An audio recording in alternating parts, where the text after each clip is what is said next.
আসসালামু আলাইকুম ওয়া রাহমাতুল্লাহি ওয়া বারাকাতুহু। কেমন আছেন আমার আদরের কলিজার টুকরা আপুরা? আল্লাহ সবাইকে ভালো সুস্থ রাখার তৌফিক দান করুন, এই দোয়া সবসময় করছি এবং আপনাদের দোয়ায় আমিও ভালো আছি আলহামদুলিল্লাহ। আল্লাহর কাছে শুকরিয়া জানাচ্ছি। আপুরা, আজকে আমি আপনাদের সামনে ছোট মাছ, পুঁটি মাছ নিয়ে আমি হাজির হয়েছি। তো এগুলো হচ্ছে দেশ গ্রামে, যেহেতু এখন বর্ষাকাল, এখন যে ধান খেতে চাষ হয় ধান, সেই খেতেই এগুলো মারানো মাছ। তো এখানে অনেক রকমের মাছ আছে, অনেক রকম, এক কথায় কয়েক মিশালি মাছ। তো এগুলো আমি আজকে চচ্চড়ি ভাজি রান্না করব। তো আমি এখন একটা কড়াই নিচ্ছি,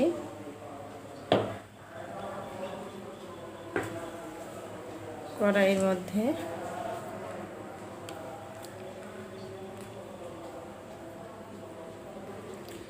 দিয়ে দেব পেঁয়াজ,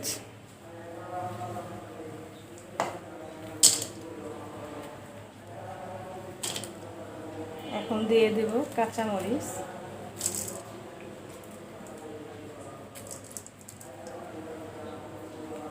পেঁয়াজ ও কাঁচামরিচ দিয়ে দিলাম। এবারে আমি হলুদ গুঁড়ো দিয়ে দেব,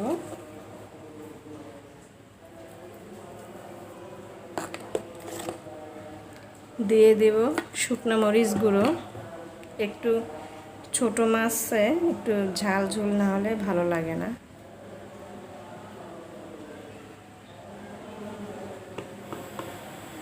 দিয়ে দেব পাঁচফোড়ন গুঁড়ো,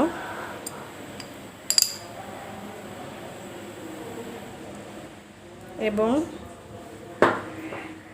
জিরা গুঁড়ো সামান্য দিব পরিমাণ মতো লবণ।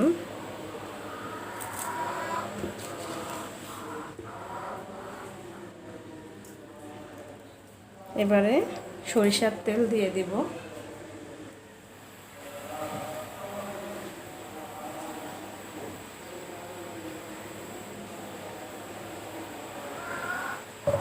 এবারে সব কিছু আমি একসঙ্গে মেখে নেব।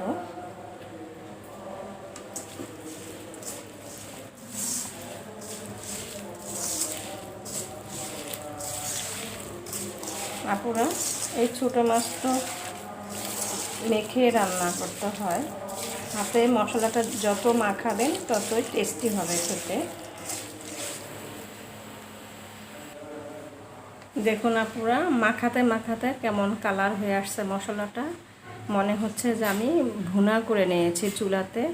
তো আমি হাতে এইভাবে মেখে নিলাম। এবারে আমি গুঁড়া মাছগুলো দিয়ে দিব।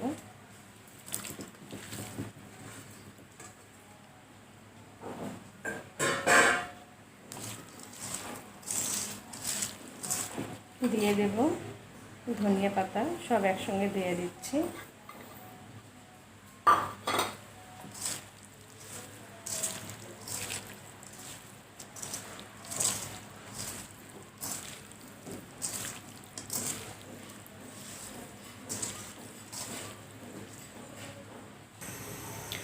তো আমি মাছগুলো মেখে নিয়ে চুলাতে বসিয়ে দিলাম। এবার আমি ঢেকে দিব।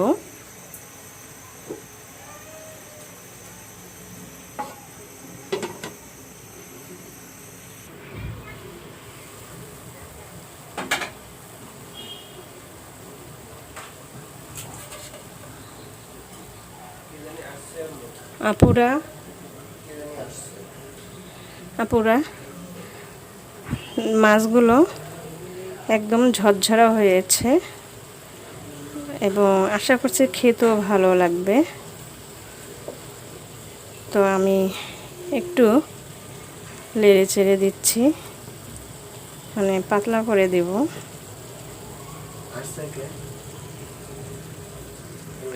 তো ভাজিটা চড়চড়ি হয়ে গেছে, এবারে আমি নামিয়ে নিব। আপুরা, নামিয়ে নিয়ে আসলাম ছোট মাছের চচ্চড়ি ভাজি। তো আপনাদের কাছে কেমন লেগেছে অবশ্যই কমেন্ট করে জানান। এবং লাইক দিন, বেশি বেশি করে শেয়ার করুন। দোয়া চাই ছোট্ট রান্নাঘর চ্যানেলটিকে সাবস্ক্রাইব করতে একদমই ভুলবেন না। যারা নতুন আপুরা দেখছেন, পাশে বেল বাটনটি ক্লিক করে আমার ভিডিওর পাশেই থাকুন। সবাই ভালো থাকুন, আপনাদের পরিবারকে নিয়ে সুস্থ রাখার আল্লাহ তৌফিক দান করুন, এই দোয়া সবসময় করছি। এবং আপনারা আমার জন্য, আমার পরিবারের জন্য দোয়া করবেন। সবাই ভালো থাকুন এই কামনা করে রেখে দিচ্ছি। আসসালামু আলাইকুম ওয়া রাহমাতুল্লাহি ওয়া বারাকাতুহু।